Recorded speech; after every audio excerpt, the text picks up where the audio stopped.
እና ስለማያውቁት ነው። መጽሐፍ ቅዱስም አይመስልም አይደል ስናወራው።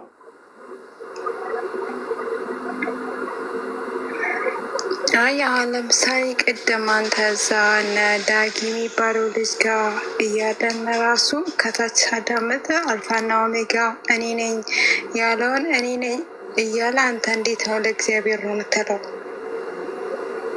እንደ እግዚአብሔር ነው አልፋና ኦሜጋ እኔ ነኝ ያለው እኮ ይላል የሚለው ባዩ ማን ነው? ጥቅሱ እናውጣ እሱን። ሄሎ እሺ ራዕይ 1:4 ላይ መጀመሪያ አውጣላት እና ራዕይ 1:8 ላይ ይገባል። ራዕይ 1:4 ላይ እዚህ ጋር ጥቅሱን ይኸው በእስያ ላሉ ለሰባቱ ቤተክርስቲያናት ካለው ከነበረው ከሚመጣው አንድ፣ በዙፋኑ ላይ ካሉት ከሰባቱ መናፍስት ሁለት፣ ከታመነው ምስክር ከሙታን በኩር ከሆነው የምድር ነገስታት ከሆነ ክርስቶስ ሶስት፣ ሰላምና ጸጋ ለእናንተ ይሁን አለ። ከማከማ ሰላምና ጸጋ ለእናንተ ይሁን አለ። ካለ ከነበረ ከሚመጣው አንድ፣ ከሰባቱ መናፍስት ሰባቱ መላእክት፣ ከዛ በኋላ ከኢየሱስ አለ። ኢየሱስን ካለ ከነበረ ከሚመጣው አለ። ያለ የነበረ የሚመጣ የተባለው ማን ነው? ሄሎ ያለ የነበረ የሚመጣ የተባለው በግራማቲካሊ ከኢየሱስ ተነጥሎ የተቀመጠው ማን ነው? ያለ የነበረ የሚመጣ የተባለው የቱ ጋር ነው ያለው? አሁን በጨረሰው ራስ እዛው ላይ አነበብኩት እኮ አሁን ኤፌሶን ማን ነው? ራዕይ 1:4 ላይ ዮሐንስ በእስያ ላሉት ለሰባቱ ቤተክርስቲያናት ሰላምና ጸጋ ለእናንተ ይሁን አለ። ከማ ነው አለ። ሰላምና ጸጋ ከማን አለ? ካለ ከነበረው ከሚመጣው አንድ፣ በዙፋኑ ፊት ካሉት ከሰባቱ መናፍስት ወይም ሰባቱ መላእክት ሁለት፣ ከታመነው ምስክር ከኢየሱስ አለ ሶስት። ስለዚህ ያለ የነበረ የሚመጣ የተባለው ማን ነው ብለሽ ጥያቄ ስታቀርቢላቸው አብ ነው ይሉሻል። ኦኬ አብ ከሆነ ራዕይ 1:8 ላይ ያወጣላት። ራዕይ 1:8 ላይ ያወጣላት። ያለ የነበረው የሚመጣው አለ ሁሉን የሚገዛ ጌታ አምላክ አልፋና ኦሜጋ እኔ ነኝ ይላል አለ። ማን ነው ያለው? አልፋና ኦሜጋ እኔ ነኝ ያለው ያለ የነበረ የሚመጣው። ከዛ በኋላ ያለ የነበረ የሚመጣው ራዕይ 1:4 ላይ ታገኘዋለች። ከዛ ሁሉን የሚገዛ ጌታ አምላክ የሚለውን አውጣላት። ሁሉን የሚገዛ ጌታ አምላክ ራዕይ 21:22 ላይ ያወጣላት ማን እንደሆነ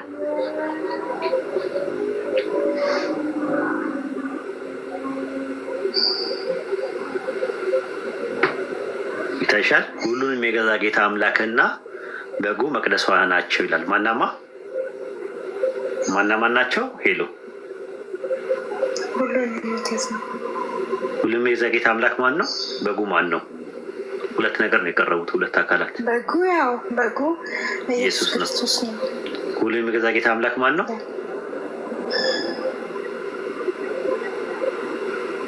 እና ተብሎ የተቀመጠው ማን ነው? ሁሉም የሚገዛ ጌታ አምላክ የተባለው ማን ነው?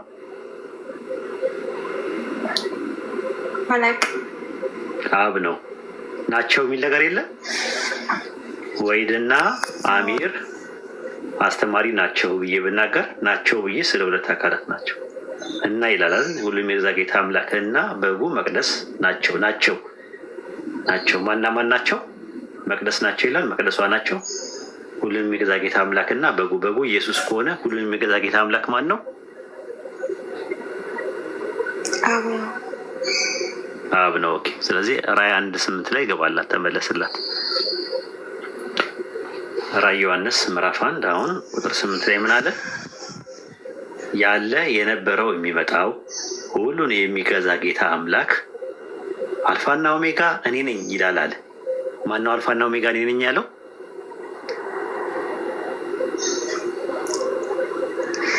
ጌታ አምላክ። ማነው እሱ?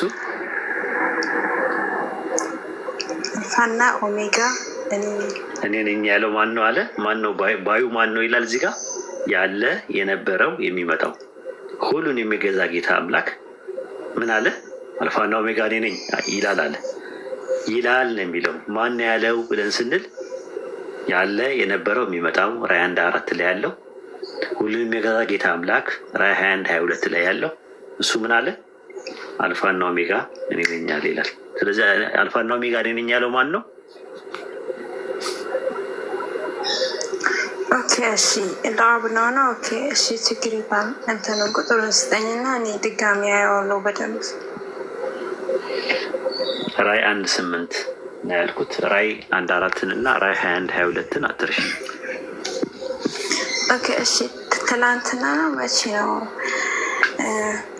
ሐዋርያቶች የኢየሱስ ክርስቶስን አምላክነት አያምኑም ነበር እያልክ ነበር። ስለሱ ታስረዳኛለህ? ማለት ከምን ተነስተህ እንደሆነ። የኢየሱስ አምላክና አባት ይባረክ እያሉ ነው የሚያወሩት። እነሱ አምላክ እንዳለው ነው የሚናገሩት። ራዕይ 1:5 ላይ ያውጣላት እዚሁ ላይ ነው። ቃል በቃል ግን አምላክ እንዳልሆነ እየተናገሩበት አለ። ይቅርታ ካቋረጥኩ ነው። እንደዛማ ሊሉሽ አይችልም። አብርሃም አምላክ እንዳልሆነ የተናገሩበት አለ። አብርሃም አምላክ አይደለውም ያለበት ቦታ አለ። አብርሃም አምላክ አይደለም ብለው ያውቃሉ ሐዋርያትና ነቢያት?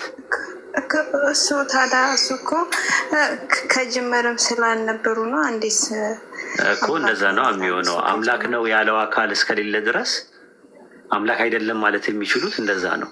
ተቃውሞ ሲመጣ ነው። እኛንን አሁን አምላክ አይደለም ብለን እናንተ ስለምትሉ ግን በሌለበት ነገር እንዴት ይላሉ? አብርሃም እኔ አምላክ አይደለሁም አታምልኩኝ ያለበት ጥቅስ አለ። አብርሃም አምላክ አይደለም ብለው ሐዋርያቶቹ አስተምረዋል ተብሎ ቢጠየቅ ከመነሻውኑ ምን አይነት ጥያቄ ነው ነው የሚባለው?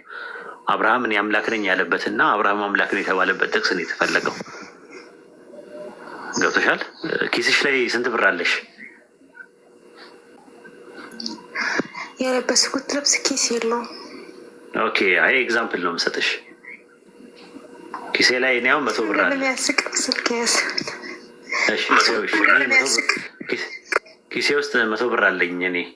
ምንድን ነው የምትይው?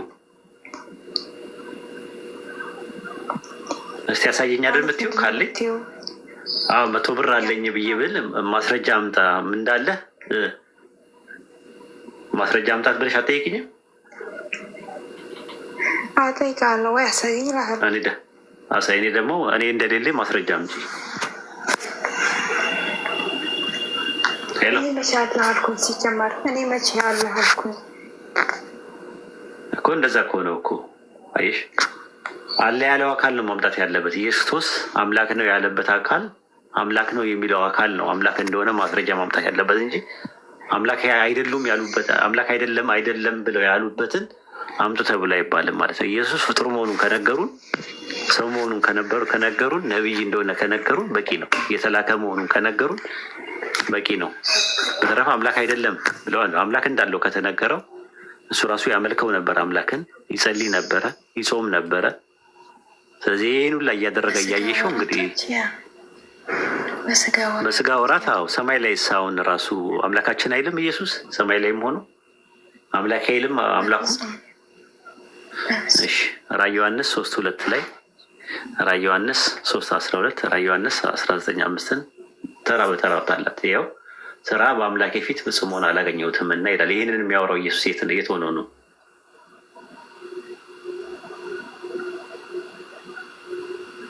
ስራ ምን አለ? በአምላኬ ፊት ፍጹም ሆኖ አላገኘሁትም እና የነቀሁን እያለ ይናገራል። ኢየሱስ ይህን የተናገረው የት ነው? ስራ በአምላኬ ፊት እያለ የሚያወራው የት ነው? በአምላኬ ፊት ካለ እዛ እኔ አላውቅም። ሰማይ ላይ ሆኖ ነው አሁን የሚያወራው። ቁጥር 12 ላይ ቀጥል። ቁጥር 12 ላይ ድል ለነሳው በአምላኬ መቅደስ አምድ እንዲሆነው አደርገዋለሁ፣ ወደፊትም ከዚያ ከቶ አይወጣም። የአምላኬ ስምና የአምላኬ ከተማ ስም ይላል። ይህን የሚናገረው የት ሆኖ ነው?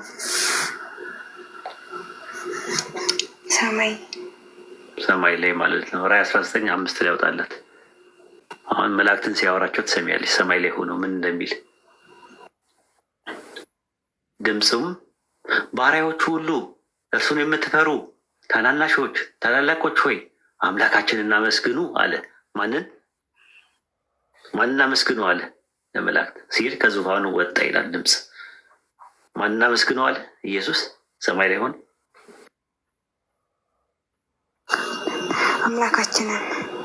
አምላካችንን።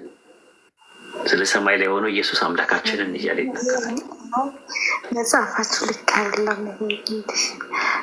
አምላክ ለስህ አምላክ ለሆነ ነገር አምላክ ማለት ለፈጣሪ ነገር ፈጣሪ ሊኖረው አይችልም። ሁለት ፈጣሪ እኛም እሱ እኮ ነው የገባ ነው። እሱ ነው ግራ የገባን እኮ ሮሜ 8:34 ላይ አንድ ያወጣላት። ሮሜ 8:34 መጽሐፋችን ያዘችት መጽሐፍ እኔ በምን አውቃለሁ ማለቴ ለምን አምናችኋለሁ? አረ 654 ሰው እየተመለከተ ነው ያለው። ነገ ጠዋት አንደኛ ህዝብ የሚያዩ ነው። ይሄ ሁላ ህዝብ ጸጥ ብሎ ትምህርታችንን እየጠጣ እኮ ነው ያለው እንጂ አንዱ ገብቶ ያዋርደን ነበር። ይሄኔ ይህ መጽሐፍ የያዙት ውሸት ነው ምናምን ይሉ ነበር። አይዞሽ እኔን የጨነቀው ነው። እሺ ምን ይላል? በእግዚአብሔር ቀኝ ያለው ስለኛ የሚማልደዋል። ስለኛ ምን የሚለው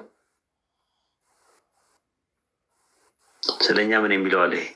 ስለኛ ምን የሚለው የት ሆኖ ነው የሚማልደው?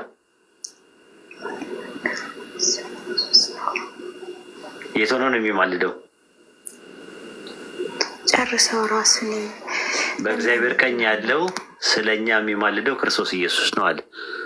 ሰማይ ላይ ሆኖ ኢየሱስ አማላጅ ነው። አማላጅ ማለት ለማኝ ማለት ነው። ይለምነዋል ቁጭ ወደግ እያለ እየወደቀ እየተነሳ አምላኬ ሆይ አማላጅ ነው የሚለው። አስታራቂ አይደለም የሚለው አማላጅ ነው የሚለው። እዚህ ጋር የሚማልደው ነው የሚለው። ኢንተርሴት ነው የሚለው ራሱ። ኢንተርሴሽን ማለት ምልጃ ነው። ገብቶሻል? ኢንቱካኑ ማለት መሰረታዊ ትርጉሙ ልመና ነው። ለማኝ ነው ኢየሱስ። ስለ አንቺ ይለምናል። አማላጅ ማለት ስለሌላው፣ አንቺ ስለ ራስሽ ጉዳይ ስትለምኝ ፈጣሪን ተማጽኖ ይባላል። አንቺ ደግሞ ስለ እኔ ጉዳይ ድዋ ስታደርግልኝ ስትጸልይልኝ አማላጅ ይባላል። የመጣውም ስለኛ ነው። ምንም ችግር የለውም። በአብ ቀኝ ነው የሚለው፣ በእግዚአብሔር ቀኝ ነው። በእግዚአብሔር ቀኝ ምን ያደርጋል? እዛ ሄዶ አሁኑም እየጸለየ ነው ያለው። አንቺን አምልኮ ሊቀበል ይቅርና አያውቀውም ራሱ። እሱ ራሱ እዛ እየጸለየ ነው ያለው ለጉዳዩ ለራሱ ማለት ነው። እንቅልፍ ከተኛሽ አደንቅሻለሁ። እንቅልፍ አተኝም ከዚህ በኋላ ፍጡር እያመለካችሁ እንቅልፍ አተኛዋትም። ሰምታችኋል። ሁጃ ቆሞባችኋል።